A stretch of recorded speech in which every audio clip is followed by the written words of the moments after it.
दो समुदाय खतरे में है और वो समुदाय है अल्पसंख्यक समुदाय और दूसरा है दलित समुदाय। दलित के हक भी छीने जा रहे हैं और आरक्षण में उनको भी हक मारी की जा रही है और दूसरे तरफ अकलियतों की जो है भागीदारी खत्म कर दे जा रही है। राजेश राम जी पढ़कर सुनाएंगे। मैं मोहतरम राजेश राम जी को दावत देता हूं कि आए और कांग्रेस सदर का पैगाम पढ़कर आप सबको सुनाएं। जैसा कि आप जानते हैं कि देश में दो धारा की लड़ाइयां चल रही है। एक धारा संविधान खत्म करने का और दूसरे धारा हमारी हकों का खत्म करने का। मेरा मानना है और जो है हमारे नेता राहुल गांधी जी का मानना है कि यदि संविधान नहीं बचा तो इस मुल्क के तमाम लोगों का हक चला जाएगा और बिहार में बैठे नीतीश कुमार और इनके समर्थक अपने को बड़े सेकुलर कहने वाले लोग आज क्यों चुप हैं?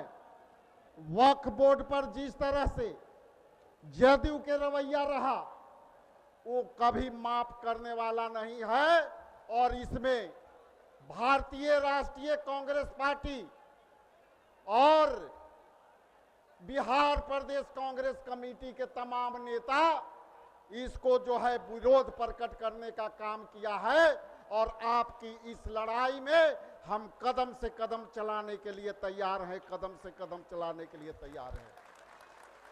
ये देश में दो समुदाय खतरे में है और वो समुदाय है अल्पसंख्यक समुदाय और दूसरा है दलित समुदाय। दलित के हक भी छीने जा रहे हैं और आरक्षण में उनको भी हक मारी की जा रही है और दूसरे तरफ अकलियतों की जो है भागीदारी खत्म कर दे जा रही है।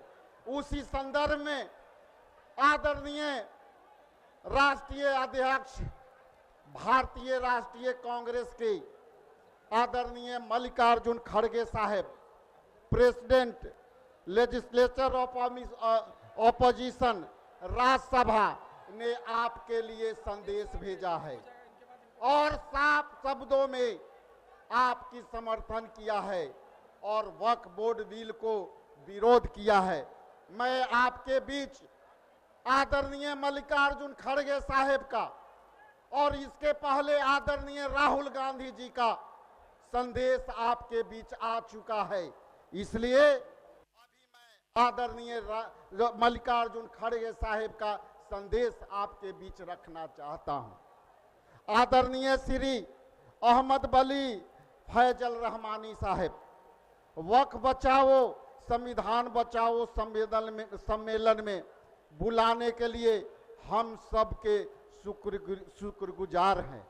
मुझे इस अंजुमन में शामिल होकर बेहद खुशी मिलती, लेकिन निजी वाहनों से मेरी मौजूदगी संभव नहीं है।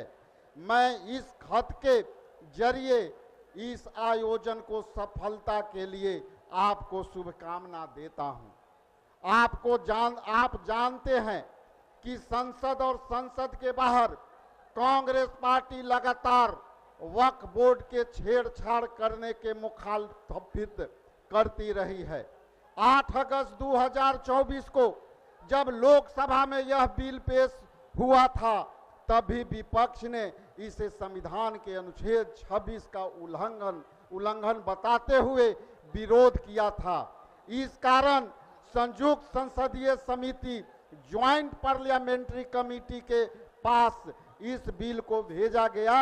इसमें 572 संशोधनों के लिए मशवरा दिए गए, लेकिन विपक्ष के मशवरों को सरकार ने माना नहीं। बहुत विरोध के बाद संसद में डिसेंट नोट के विरोध का हिस्सा बनाया गया। यह बिल मनमानी तरीके से पास हुआ। हमारी सोच है कि विभिन्न समुदायों के विश्वास, पूजा पद्धतियों के रीति रिवाज के अलावा और उनका सम्मान किया जाना चाहिए। ऐसा कोई काम नहीं होना चाहिए जो हमारे सेकुलर रियायतों को खत्म किया जा सके। वक्फ का इतिहास बहुत पुराना है। कांग्रेस हुकूमत ने अलग अलग मजहब के इबादतों को रेगुलेट करने और उसकी हिफाजत करने के लिए संसद से अलग अलग समय पर जरूरी कानून बनाए हैं। लेकिन आज की हुकूमत पहले से बने कायदे को तोड़ फोड़ करके फिरका परस्ती ताकतों को बढ़ाने का काम करती है। गैर मुस्लिमों को बोर्ड में शामिल करना भी इस सियासत का हिस्सा है। सरकार ने जो कदम उठाए हैं उससे संविधान मजबूत इरादे की आजादी कमजोर होती है। पूरा देश जानता है कि आज की सरकार जरूरी मसले से आवाम को ध्यान भटकाने के लिए नए नए आजमाइशें करते रहती है। इस नई चाल के मतलब संस्थानों को कमजोर करने का कोशिश भी है। हो सकती है कि इसीलिए इस कदम को देश भर में विरोध हो रहा है। मुझे यकीन है कि आपकी कोशिश जाया नहीं होगी। इस आयोजन को कामयाबी के लिए हमारी मुबारकबाद कबूल करिए। भवदीय मल्लिकार्जुन खड़गे दिनांक 29/6/2025। इन्हीं शब्दों के साथ आपके बीच जय भीम और जय बापू और जय संविधान के नारों के साथ एकजुट हो करके हम आपकी लड़ाई को आगे बढ़ाने के लिए भारतीय राष्ट्रीय कांग्रेस पार्टी, आदरणीय राहुल गांधी जी, मल्लिकार्जुन खड़गे साहेब और हमारे मंचासीन तमाम नेता आपके साथ कंधे से कंधे मिला करके लड़ाई में जो है खड़े हैं। इन्हीं